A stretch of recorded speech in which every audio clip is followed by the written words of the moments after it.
Hello and welcome to TechWatch, the EdTech video news program produced by eSchool News. I'm Dennis Pierce. European countries and Singapore have leapfrogged the United States in their ability to take advantage of information and communications technology, according to a new study. The World Economic Forum's Networked Readiness Index measures a range of factors that affect a country's ability to harness technologies for economic competitiveness and development. The United States, which topped the index in 2006, has now slipped to 7th. The study, released March 28th, largely blamed increased political and corporate interference in the American judicial system, but it also cited the United States' comparatively low rate of mobile telephone usage, a lack of government leadership on information technology, and the low overall quality of math and science education nationwide. More EdTech news is straight ahead. This is the student who goes to the school that partnered with Dell, who customized a Dell Intelligent Classroom that revolutionized their learning environment, so teachers can focus on what's important to them, their students. Because Dell creates technology solutions with one goal in mind: yours. Dell. In an effort to strengthen math education and ensure the nation's global competitiveness, 9 U.S. states have come together for the first time to develop a common high school math test, a move described by some as a step toward national math standards. State standards and the tests based on them vary wildly for subjects as basic as math, English, and science.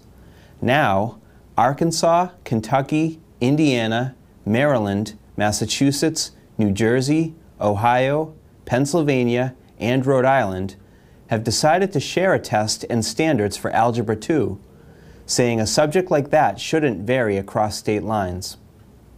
The states are still trying to figure out which students will be given the test in the short term, but eventually the test will be given to all students who take Algebra 2. Advocates of national math standards say the move sets an important precedent.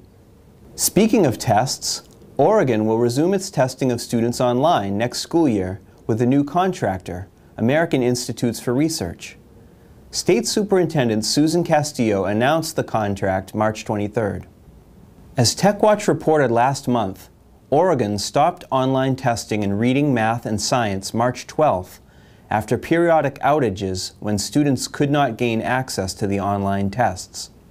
The Oregon Department of Education said it could no longer rely on its previous testing company, Vantage Learning of Newtown, Pennsylvania. Vantage disputed that and claimed the department owed it money. Computerized testing has been popular in Oregon because it allows students to take standardized tests up to 3 times and lets their teachers analyze the results to pinpoint where students need help. Building on existing efforts to bridge the digital divide worldwide, Microsoft last month announced several new ventures, including a $3 software package for governments that subsidize student computers.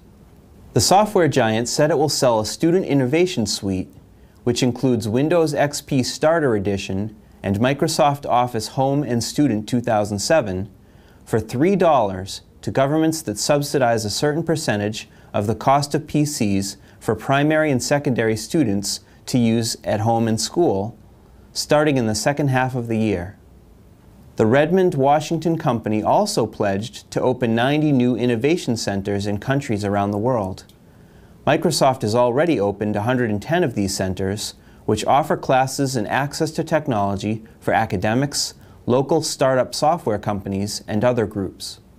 In addition, the company said it has designed a website to help graduating engineering students in India get additional training and find jobs, a model it might extend in other countries if successful.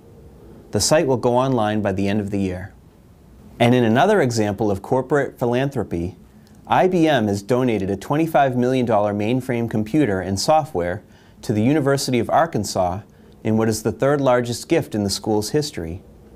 The company announced its donation of an IBM System Z900 mainframe computer and software to the Sam M. Walton College of Business last month.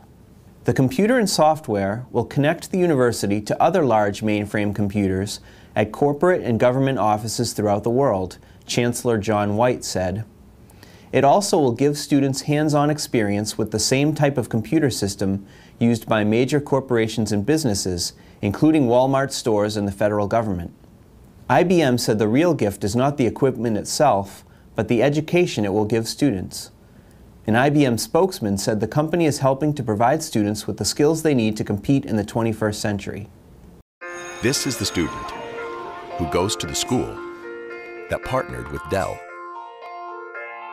who customized a Dell Intelligent Classroom that revolutionized their learning environment,